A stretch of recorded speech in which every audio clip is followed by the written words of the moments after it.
शिक्षा से खिलवाड़, देश से गद्दारी।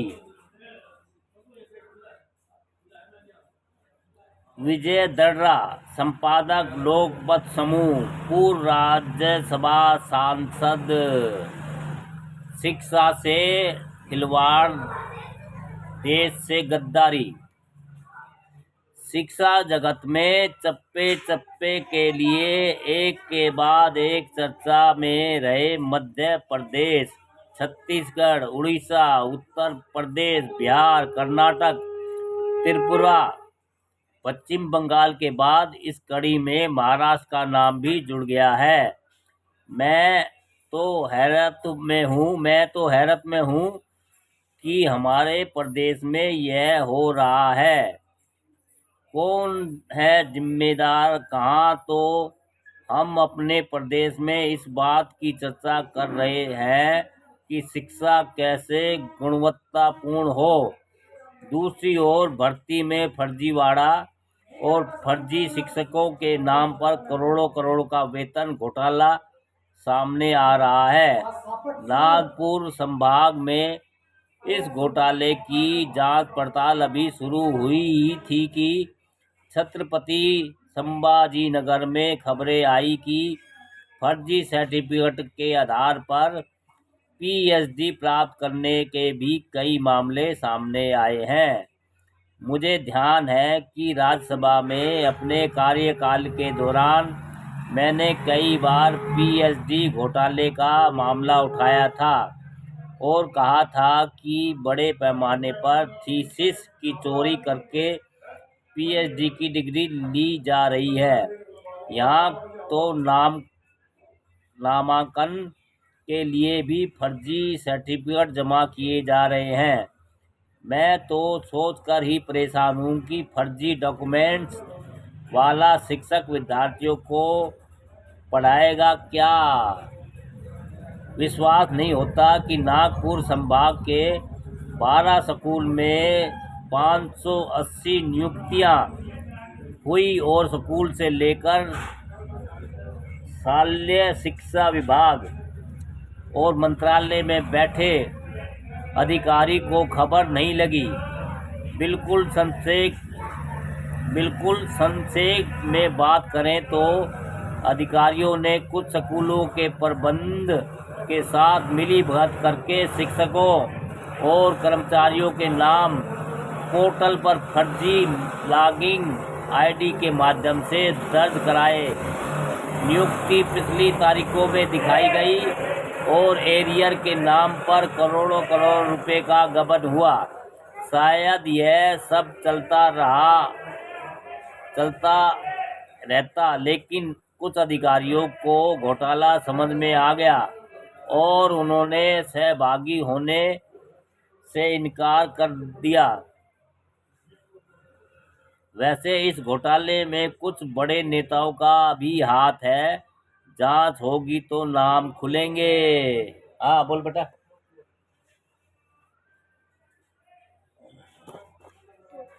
ये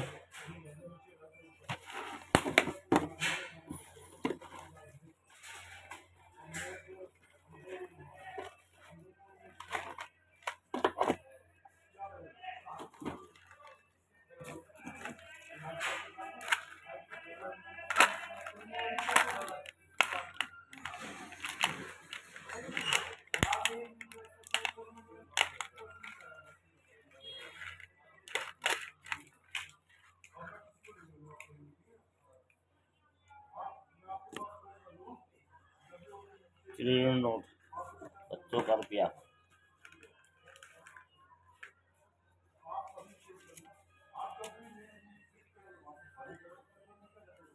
स्टिकर तो दोनों फाड़ के फेंक दो।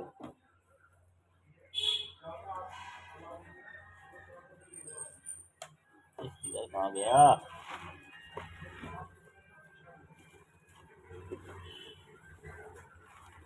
स्टिकर कहाँ गया बेटा?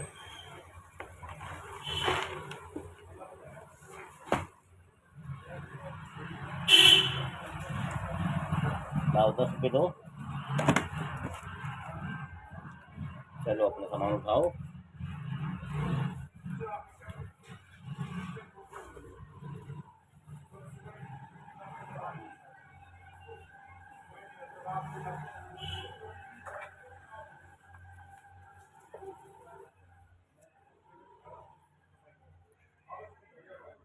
खुलेंगे। शिक्षा संचाल संचालनायल शिक्षा संचालनायल पुणे को इसकी भनक लगी तो 304 स्कूलों में से 2019 से 2025 तक की अवधि में नियुक्त हुए शिक्षक व शिक्षकेतर कर्मचारियों की भर्ती रिपोर्ट मांगी गई। इनमें शिक्षकों की नियुक्ति का अप्रूवल, नियुक्ति की तारीख और मंजूरी के बारे में जानकारी देने के साथ ही वेतन देयक भी देने को कहा गया था। इन स्कूलों ने 1056 नियुक्तियों की सूची तो भेज दी, लेकिन विस्तृत जानकारी नहीं भेजी, क्योंकि नियुक्तियां बाद में हुई और वेतन पहले की तारीख से उठाए जा रहा था। फर्जीवाड़े में शामिल नागपुर शिक्षा विभाग के जिस अधिकारी नीलेश वाघमारे को निलंबित किया गया है, विभाग में उसका बड़ा जलवा रहा है। लोग कहते हैं वह मंत्रालय में अपने चाचा के होने की धौंस देता रहता था। क्या जांचकर्ता वास्तव में पता लगा पाएंगे कि वो चाचा है कौन? एक और गिरफ्तार अधिकारी नीलेश वेशराम के बारे में जानकारी आ रही है कि वह खुद 3 स्कूलों का मालिक भी है। जांच होगी तो कई परतें खुलेगी। फिलहाल इंतजार कीजिए। पृथ्वीराज चौहान के मुख्यमंत्रित्व काल में जब मेरे अनुज राजेंद्र धड़ड़ा महाराष्ट्र के शिक्षा मंत्री थे, तब उन्होंने बड़े पैमाने पर बोगस विद्यार्थियों के नाम पर चलने वाले स्कूलों का पर्दाफाश किया था। अभी मुख्यमंत्री देवेंद्र फडणवीस के सचिव श्रीकर परदेसी तब नांदेड़ के कलेक्टर हुआ करते थे। उन्होंने शिक्षा मंत्री राजेंद्र धड़ड़ा के सामने एक प्रोजेक्ट दिया, जिसमें बताया गया था कि नांदेड़ के कुछ स्कूलों में जितने विद्यार्थियों के नाम है, उतने विद्यार्थी वहाँ है नहीं। राजेंद्र धड़ड़ा ने मंत्रालय की बैठक में जानकारी दी कि पूरे प्रदेश के स्कूलों की जांच के लिए वे एक सघन अभियान चलाने जा रहे हैं। तत्कालीन उप मुख्यमंत्री अजित पवार और अन्य मंत्रियों ने सहमति दी। यह महत्वपूर्ण था क्योंकि कई स्कूल बड़े दिग्गजों के थे या उनके लोगों के थे। राजेंद्र धड़ड़ा ने परदेसी और 2 अन्य अधिकारियों की टीम बनाई। 3 दिनों तक देश का सबसे बड़ा जांच अभियान रंग लाया। उस समय शासन की सूची में 2,18,00,000 विद्यार्थियों के नाम थे, लेकिन जांच के दौरान 12 लाख विद्यार्थी मिले ही नहीं। मिलते भी कैसे? सारे फर्जी नाम थे। जरा सोचिए, उन 13 लाख विद्यार्थियों के लिए शिक्षक, किताबें, काफिया, मिड डे मील और दूसरी जरूरी सुविधाओं के नाम पर करोड़ों की लूट हो रही थी। आकलन है कि राजेंद्र धड़ड़ा के उस अभियान से शासन को सालाना करीब 100 करोड़ रुपए की बचत हुई थी। एक बात बहुत स्पष्ट है कि जब से शिक्षकों के लिए वेतनमान आया और अनुदान प्राप्त स्कूल के शिक्षकों को सरकारी वेतन मिलने लगा, तब से घोटाले ज़्यादा प्रबल हुए हैं। नीचे से ऊपर तक के लोग शामिल हैं। टैक्स पेयर के पैसे की बंदरबाट हो रही है। मुझे हैरत होती है कि यह सब हमारे देश में चल रहा है। यहाँ शिक्षा को पवित्र कार्य माना गया है, लेकिन अब तो स्कूल और कॉलेज के लिए प्रतिष्ठान शब्द का उपयोग किया जा रहा है, यानी इसे व्यवसाय मानने वालों की कमी नहीं है। आप जानकर आश्चर्यचकित हो जाएंगे कि शिक्षा के कई ऐसे सौदागर हैं जिनके बड़े बड़े शहरों में 100-100 करोड़ की कीमत वाले कई फ्लैट्स हैं। एक बात ध्यान रखिए कि बिना की शिक्षा से बड़ी दीक्षा समाज और कुछ नहीं दे।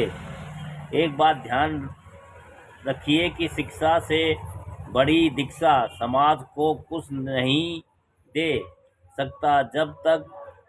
जब हम गुणवत्तापूर्ण शिक्षा की परिस्थितियों का निर्माण करेंगे, तभी गुणवत्तापूर्ण विद्यार्थी और शिक्षक तैयार कर पाएंगे। तभी विश्व में हम कह सकेंगे कि रामायण हमारी है और गीता हमारी है। रामायण, गीता और महाभारत पर दुनिया भर के विश्वविद्यालय अध्ययन कर रहे हैं और हम खोखले हुए जा रहे हैं। आप कुछ मत दीजिए, बस शिक्षा दीजिए। किसी गरीब परिवार में एक बच्चा पढ़ जाता है तो पूरे घर को बदल देता है। शिक्षा ही एकमात्र ऐसी चीज है जिसमें बदलाव की क्षमता है। मैंने करोड़पतियों को कंगाल होते देखा है, लेकिन जिसके पास शिक्षा है उसे फर्श से अर्श तक का सफर करते देखा है। मेरी नज़र में शिक्षा से खिलवाड़ खुद से भी गद्दारी है और देश दुनिया से भी गद्दारी है। मुझे भरोसा है कि मुख्यमंत्री देवेंद्र फडणवीस इन गद्दारों को न्याय के तराजू तक जरूर ले जाएंगे। उनके साथ सचिव परदेसी भी है जिन्हें गद्दारों को दबोचने का पूरा अनुभव है। भैया, शिक्षा से खिलवाड़, देश से गद्दारी। भैया, लेख तो अच्छा लिखा विजय धर्रा, संपादक लोकमत समूह, पूर्व राज्यसभा सांसद। लिखा तो अच्छा है, पर भैया घोटाले तो सब जगह है। कहीं स्कूल बंद हो रहे हैं सरकारी, कहीं सरकारी स्कूल के नाम पे फर्जीवाड़ा है। तो भैया शिक्षा क्या करेगी? और जब लोग क्योंकि भ्रष्टाचार नीचे से ऊपर को नहीं जाता, ऊपर से नीचे को आता है। जब ऊपर ही लोग भ्रष्ट होंगे तो नीचे वाले को डर तो होगा नहीं, क्योंकि ऊपर भ्रष्टाचार चल रहा है तो नीचे वाले कैसे डरेंगे? दोस्तों, अपने विचार दीजिए दोस्तों। शिक्षा से खिलवाड़, देश से गद्दारी। ये तो बाबा साहब ने कहा था, भाई शिक्षा उस शेरनी का दूध है जो पिएगा सो धाड़ेगा। तो शिक्षित सरकार का प्लान है कि भाई ये लोग शिक्षित ना बने, मूर्ख ही रहे, और भैया जैसा वो कहे वैसा माने। शिक्षा बहुत ज़रूरी है। ये बाबा साहब भीमराव अम्बेडकर जी कह चुके हैं इस बात को पहले ही।